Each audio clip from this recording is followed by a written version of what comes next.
today we are going to be speaking about some forms of technology that we can present in our curriculum development for the students.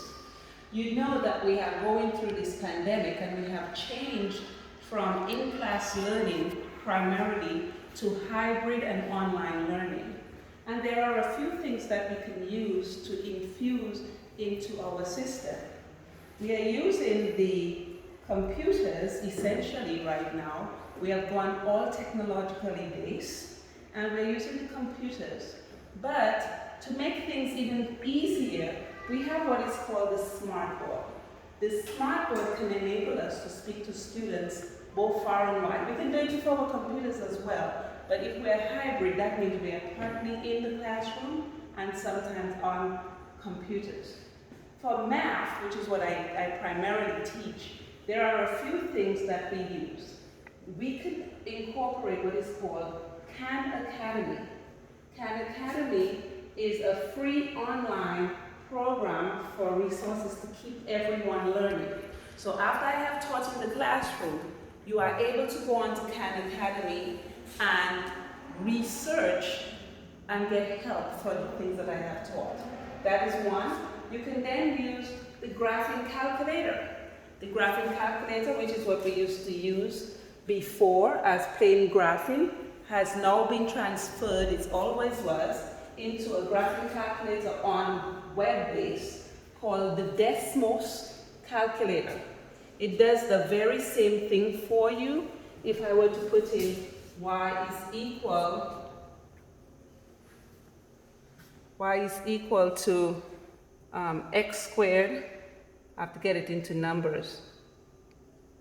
Okay, or let me just put it as x is equal. I cannot get it. But it would draw something for me. I could draw a U, I could draw a straight line, because it has already given me the axis points on the board. We also can use Kahoots. Kahoots is a game-based learning program. We use it for educational technology in schools. It's learning games. Right, students are so fooled, they're thinking that that it's just a game. However, we make learning awesome. We are putting it as a game. We have them play against each other. We have them play in groups. And what it is doing, it is making them revisit the information that was taught to them prior to today. So it becomes a big bonus when they are able to retort or let us know what it is that they have learned. All of these methods can be used in the platform called Zoom.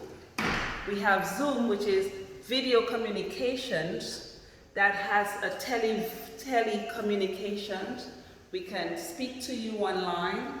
We can work with you online. We can even assign work and correct work online. So we have video conferencing, web conferencing, webinars, and you just sign in and we make the meetings for you. So we have all of these quadrants and solutions that we could use.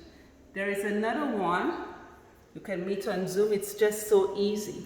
There's another one called Padlet, and Padlet is used as a way to get to know you.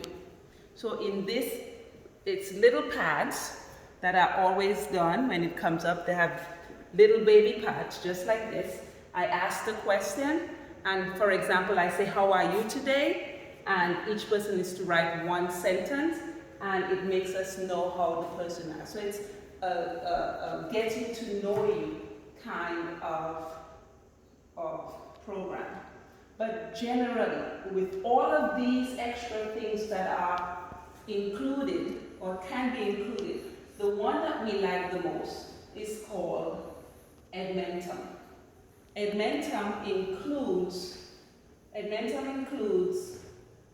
both math and English. Math, English, science, social studies. It does it for everything. So it gives you the differences that there is. But because I am math, it will just show you math today. Okay, but it shows you everything. It shows you how many students, how are they on pace, are they off pace, are they ahead of pace, and you can just go through the curriculum and they give you a grade book. So this is the curriculum. It comes up, gives you the courseware.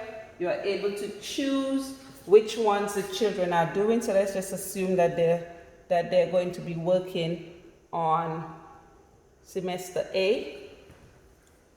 It redirects us to a page to preview what exactly is going to be in semester A. And the students are able to work with that asynchronous. We don't have to be there. It is a measure for them to get that assistance, and the screen will help them as they're going along. It gives them a pre-test, it gives them a tutorial, it gives them the practice, and it also gives them a mastery test of the same unit. I'm not too sure what is happening with my screen, but it's working against me today, right? So let me see if I can show it to you from a student's point of view. Right, so right here. So if I was to do, so that means we're in unit 1, I'm looking at expressions.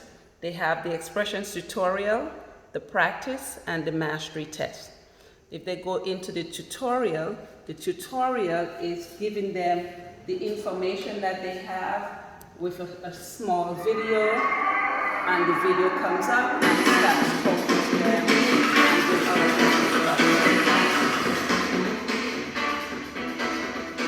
Alright?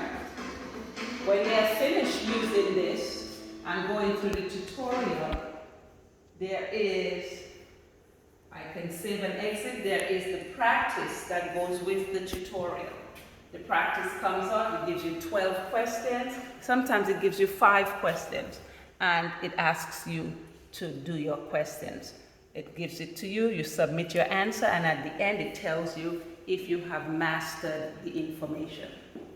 When you're finished, after you've mastered this, you will go and you will save, you will exit this as well, and then you will go and go to the mastery test. The mastery test is making you get all of the information from the tutorial and from the practice. And with the mastery test, we cannot help.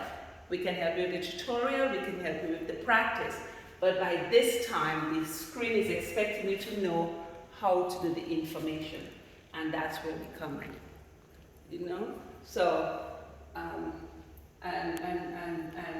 that's about it.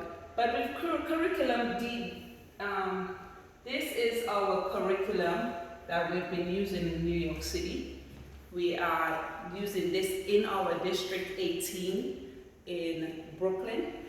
We have gotten to like the way that it does. It helps us with asynchronous teaching, that if we are not there and if the students are not in front of us, they are still able to get the necessary help that they would like. So we have it in math, in English, science, social studies, all the subjects. So there is nothing that the students will be lacking. We do a mini lesson, we teach it to them, then they are able to work with this, and then we come back together as one. But these are some of the technologically based programs that we can use to work. As we're going along. Thank you for listening.